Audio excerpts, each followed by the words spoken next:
Assalamualaikum warahmatullahi wabarakatuh. Alhamdulillahirrabbilalamin. Asyhadu an la ilaha illallah wa asyhadu anna Muhammadar Rasulullah sallallahu alaihi wasallam. Qul law kana al-bahru midada li kalimati rabbi lanafidal bahru qabla an tanfada kalimatu rabbi walau ji'na bimithli madada. Al-ayah. Alhamdulillahirrabbilalamin. Di kebetulan kali ini saya silaturahim pada saudara-saudara goibul goib yang ada di sini, yakni di Gua Tengkorak, dan sedikit saya sempatkan untuk bikin audio, bikin video. Semoga ada sedikit yang bisa diambil untuk para teman, para sahabat, saudara sekalian yang ada di Aquaculture. Alhamdulillahirrabbilalamin. Jadi seringkali saya tak bosan-bosan menyebutkan tentang, ya lebih-lebih khusus untuk diri saya sendiri, untuk teman-teman dekat saya, untuk saudara-saudara saya, yakni tentang mengingat Allah, tentang bersandar kepada Allah, tentang bermahabbah kepada Allah. Karena di dalamnya seperti yang saya bahas di dalam bab rahasia sholat daim yang disakralkan oleh para pencari Tuhan pada awal-awalnya. Karena energi yang kita dapatkan dari apa yang saya sampaikan dan termasuk apa yang saya bahas di dalam bab-bab yang lain, itu sangat besar manfaatnya bagi kehidupan kita. Otomatis lah kita mungkin tidak pernah mengingat kehidupan akhirat. Karena apa? Jawaban orang-orang secara umum, akhirat adalah apa? Akhirat adalah hanya fiksi, yang mana akhirat dianggapnya sesuatu yang urusan belakangan. Akan tetapi orang-orang yang sudah tahu tentang ilmunya, orang-orang yang sudah mengenal, otomatis akan selalu senantiasa melakukan apa yang dilakukan oleh Rasulullah. Nah, salah satunya apa yang saya lakukan di sini, Rasulullah Muhammad SAW dulunya pernah riyadhah di Gua Hira, dan kita sama-sama tahu tentang histori atau sejarah bagaimana Rasulullah riyadhah di dalam Gua Hira itu sendiri.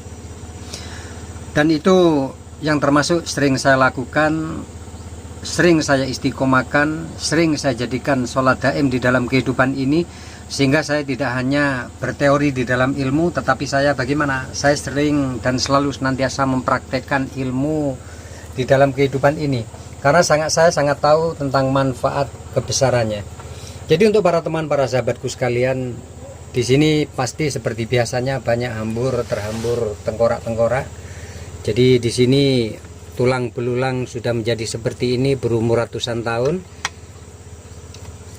Jadi ini adalah pelajaran bagi diri saya, pengingat bagi diri saya, untuk selalu senantiasa saya dzikirkan melalui dzikir af'al. Jadi berbicara tentang dzikir itu yang pasti sama-sama kita tahu di situ ada dua, yakni dzikir lisan, yakni melakukan amalia mengingat Allah dengan lisan kita. Yang kedua, melakukan amalia dengan kolbi atau hati nurani kita. Lalu selanjutnya tentang amalia dzikir, yakni bagaimana cara kita itu amalia atau dzikir kita lakukan di dalam af'al kehidupan. Jadi orang-orang yang selalu senantiasa selamat di dalam hidupnya, yakni yang selalu bersandar kepada Allah, selalu bersandar kepada Sang Rob, selalu bersandar kepada sang asal muasal pencipta kehidupan, yakni Allah Subhanahu wa Ta'ala. Insya Allah kita akan menemukan banyak keselamatan, kita akan menemukan banyak tentang rahasia yang selama ini mungkin tidak pernah kita ketahui. Berbicara tentang dzikir, sedikitnya dulu saya bahas di dalam bab sholat daim. Jadi dzikir adalah mengingat, yakni mengingat Allah.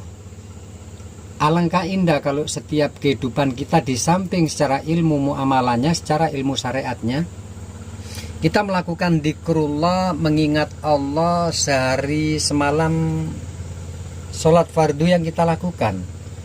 Jadi jeda di antara sholat kita lakukan dzikir, ini sangat bagus dan sangat mulia.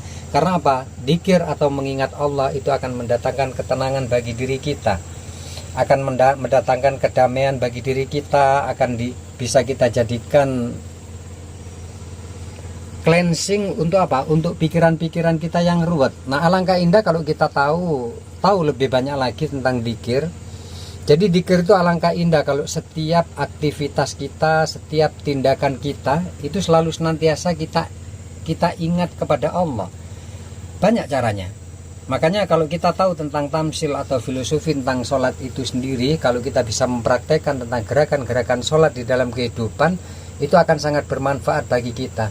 Jadi orang-orang yang tenang di dalam hidupnya, orang-orang yang tidak kebingungan di dalam finansial, di dalam materi, di dalam keduniaan, di dalam urusan bisnis, atau urusan apapun secara kompulsif, jadi orang-orang yang selalu senantiasa mengingat Allah, selalu senantiasa menyandarkan dirinya kepada Allah, bekerja hatinya, kolbinya selalu mengingat Allah, tubuh ragawinya bekerja seperti biasanya, duduk di rumah, istirahat, berkumpul dengan teman, dengan sahabat, melakukan seluruh aktivitas apapun, itu alangkah indah kalau kita caranya untuk mengingat Allah.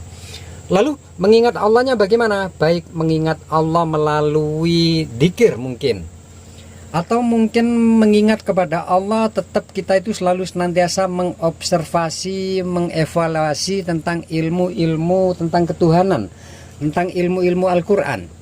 Jadi alangkah indah kalau kita mau melanggengkan itu. Akan tetapi apabila kita jauh dengan Allah, jauh dengan dzikir, jadi lumrah kalau orang-orang yang jauh mungkin secara syariatnya atau secara ilmu mukasyafannya, itu inner yang ada di dalam dirinya itu amburadul, atau mungkin innernya kacau, atau mungkin cahaya wajahnya mungkin suram. Itu dikarenakan apa? Dikarenakan yakni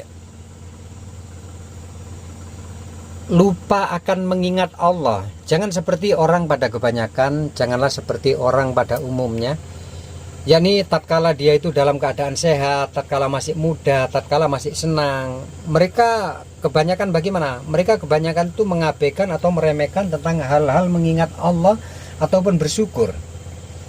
Jadi tatkala yang saya temui, banyak saya menemui tentang orang-orang yang menderita sakit, baik sakit raga ataupun sakit psikis, sakit jiwa, sakit pikiran. Banyak yang saya temui, yakni tatkala mengalami sakit, itu baru mengingat Allah, baru mengucapkan kata-kata Allah, baru mengucapkan kata-kata istighfar. Jadi kasihan para mereka yang selama ini bertemu saya. Jadi mengingat Allah hanya dalam keadaan bagaimana? Hanya dalam keadaan kepepet dalam kehidupan. Makanya bagi para teman-teman, bagi para sahabat, semoga menjadikan acuan kita mengingat Allah bukan hanya dalam keadaan apa? Kita mengingat Allah bukan dalam keadaan kita itu pailit atau kita itu sakit, akan tetapi selayaknya kalau kita itu mengingat Allah, dzikir kepada Allah terus menerus seperti ilmu sholat daim yang pernah saya bahas.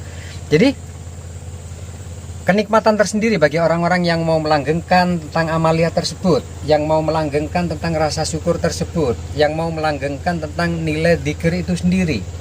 Makanya termasuk di dalamnya ilmu meditasi, kita itu merenung dalam diam, dalam keheningan.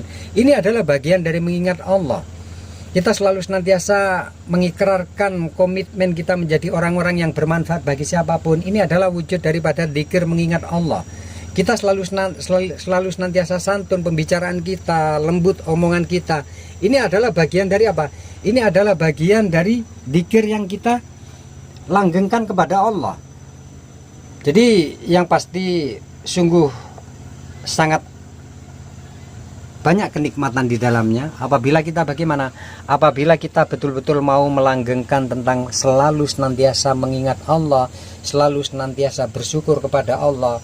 Metode untuk mengingat Allah, untuk memunculkan kesadaran yang paling bagus adalah bagaimana? yakni para teman, para sahabat mungkin duduk, kalau kepingin memunculkan kesadaran duduk lalu menunduk, ucapkan astaghfirullahaladzim, astaghfirullahaladzim, astaghfirullahaladzim, terus menerus sampai meneteskan air mata. Maka air mata tersebut akan menghapus apa? Akan menghapus seluruh blok mental yang ada di dalam diri kita. Semakin kita sering melakukan, semakin kita sering untuk memudawamakan, maka di situ bagaimana? Maka di situ akan semakin kita itu menemukan tentang apa yang kita sampaikan, apa yang kita lakukan. Jadi intinya untuk para teman, para sahabat, dzikir itu menenteramkan diri kita.